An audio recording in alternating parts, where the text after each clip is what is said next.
Assalamualaikum warahmatullahi wabarakatuh. Kami dari kelompok 3 MRT.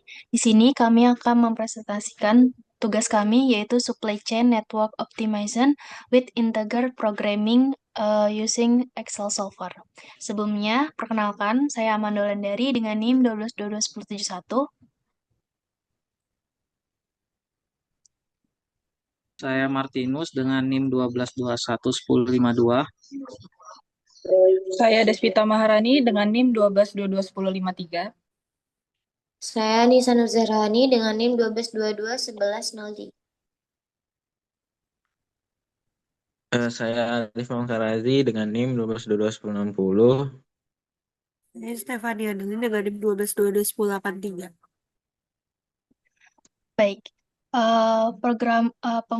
pemrograman integer optimasi jaringan rantai pasok adalah proses perancangan dan peningkatan struktur jaringan rantai pasok untuk mencapai efisiensi maksimal dalam distribusi barang dan informasi dari pemasok ke pelanggan akhir.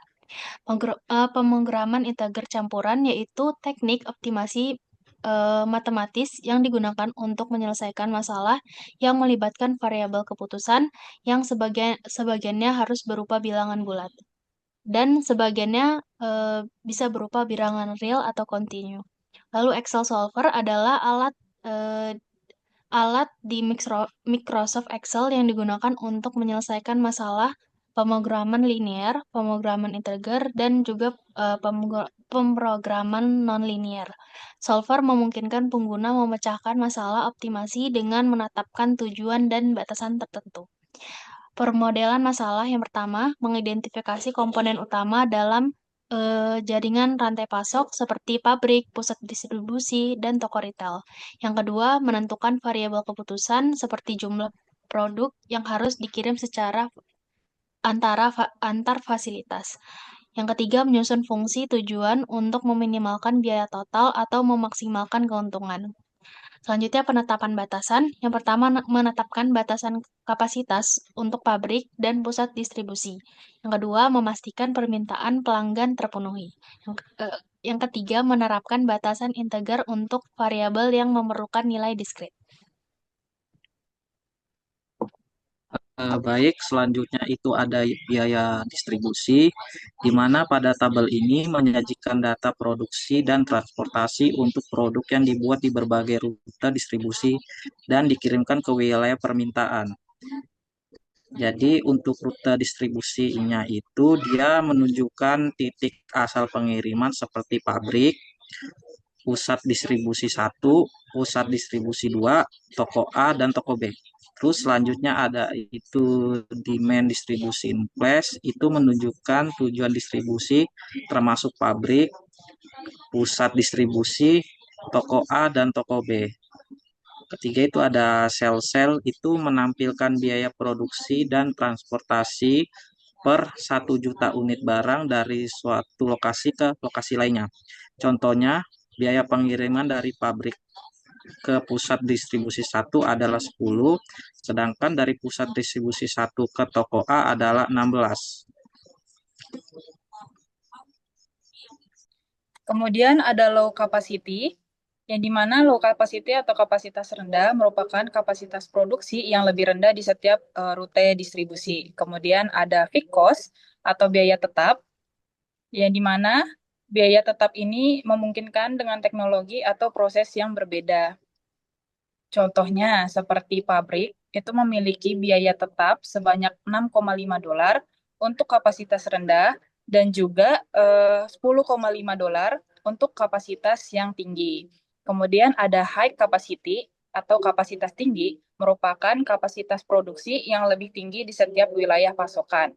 Dan yang terakhir itu ada demand yang menunjukkan jumlah unit yang dibutuhkan oleh masing-masing lokasi tujuan. Contohnya seperti pabrik membutuhkan 15 unit, pusat distribusi 1 membutuhkan 7 unit, pusat distribusi 2 membutuhkan 16 unit, toko A membutuhkan 18 unit, dan toko B membutuhkan 10 menit. 10 unit.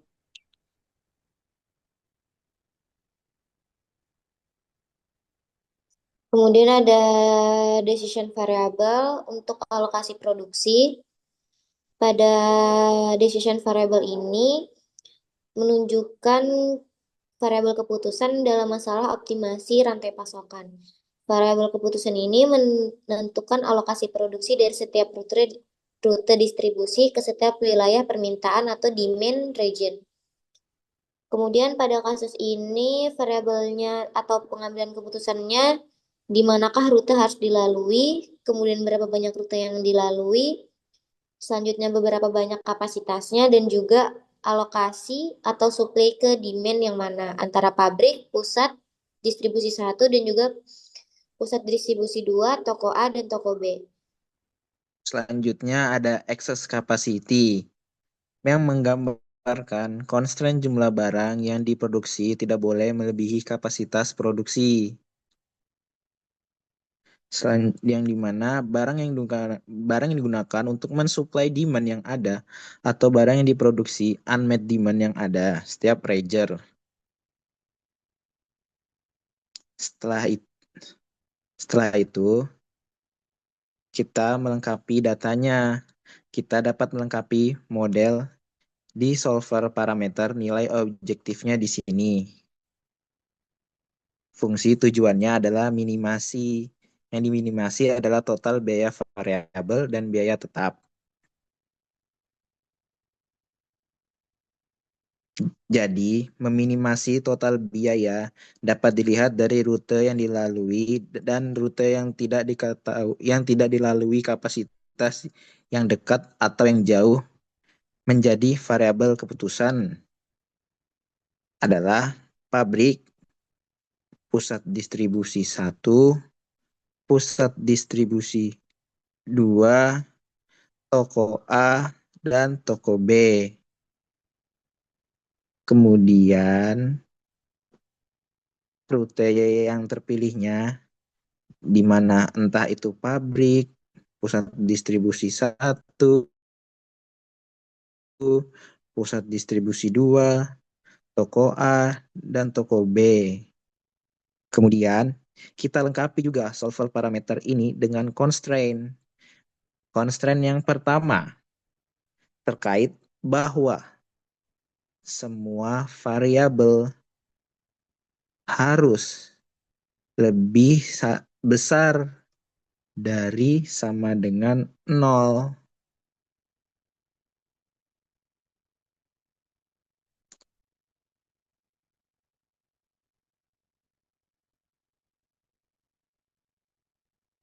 Selanjutnya, untuk constraint yang kedua, terkait bahwa jumlah produk tidak boleh melebihi kapasitas pengiriman atau dengan kata lain, kapasitas pengirimannya di excess capacity dikurangi jumlah produk yang dihasilkan, dikurangi ini.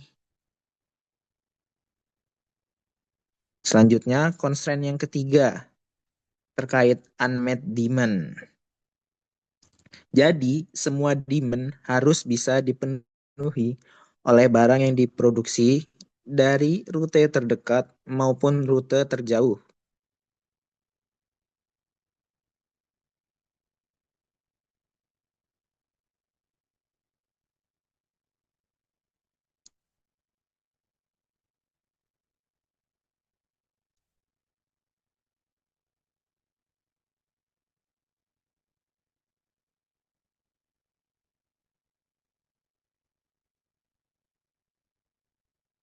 Kemudian, constraint terakhir terkait binary, bahwa apabila rute terdekat atau terjauh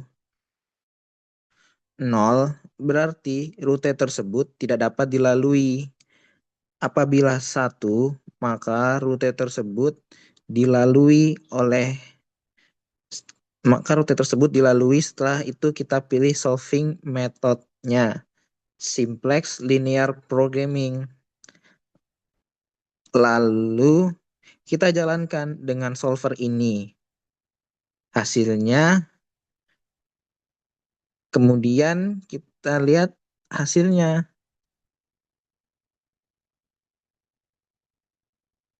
Hasilnya adalah 451.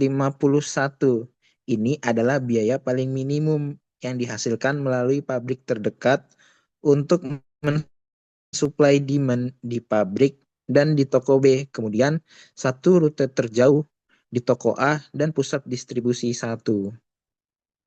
Dari sini kita dapatkan kesimpulan bahwa yang pertama kita mendapatkan lokasi rute distribusi. Yang pertama yaitu pabrik dengan kapasitas 200 unit dan toko B em, yaitu rute terjauh sebesar kapasitasnya 850. Sedangkan kesimpulan dua didapatkan terjadi excess capacity sebanyak 2 kali, yaitu pabrik dan toko B dengan pabrik 185 dan toko B 665. Kemudian didapatkan juga total cost sebesar 451 juta dolar. Sekian presentasi dari dan tutorial dari kelompok kami. Kurang lebihnya mohon maaf. Wassalamualaikum warahmatullahi wabarakatuh.